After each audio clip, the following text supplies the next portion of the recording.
राधा का चरणामृत। कान्हा की नटखट लीलाओं के किस्से तो अनगिनत हैं, पर आज हम उस कहानी को सुनेंगे जो प्रेम और भक्ति की सच्ची परिभाषा बताती है।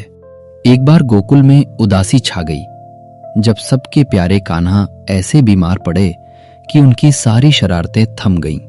मां यशोदा का कलेजा बैठा जा रहा था और बड़े बड़े वैद्यों की जड़ी बूटियां भी उनकी आंखों की चमक ना लौटा सकीं। ये खबर सुनते ही गोपियां व्याकुल होकर अपने कान्हा से मिलने दौड़ीं। कृष्ण को बिस्तर पर शांत लेटे देख उनका दिल बैठ गया और आंखों से आंसू बह निकले। तभी कृष्ण ने धीमी आवाज में उन्हें रोकते हुए कहा, तुम सब रो मत, इसका एक इलाज है।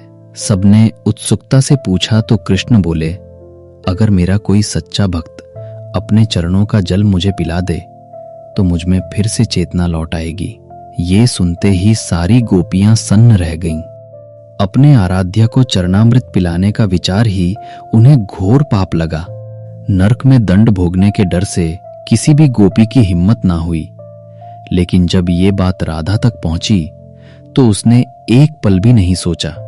पाप पुण्य के विचार से परे उसके लिए बस यही सच था कि कृष्ण को ठीक होना है।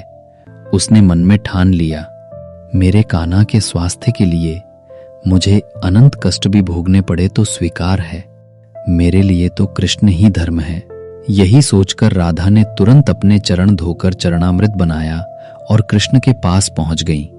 जल की बूंदें होठों पर पड़ते ही उनके चेहरे पर पुरानी चमक लौट आई और वे मुस्कुराते हुए उठकर बैठ गए।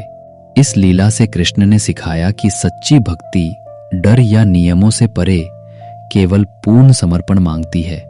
और यही वजह थी कि हजारों गोपियों में राधा ही कृष्ण के हृदय की स्वामिनी कहलाई, क्योंकि उनका प्रेम केवल प्रेम नहीं बल्कि भक्त और भगवान का एक रूप हो जाना था।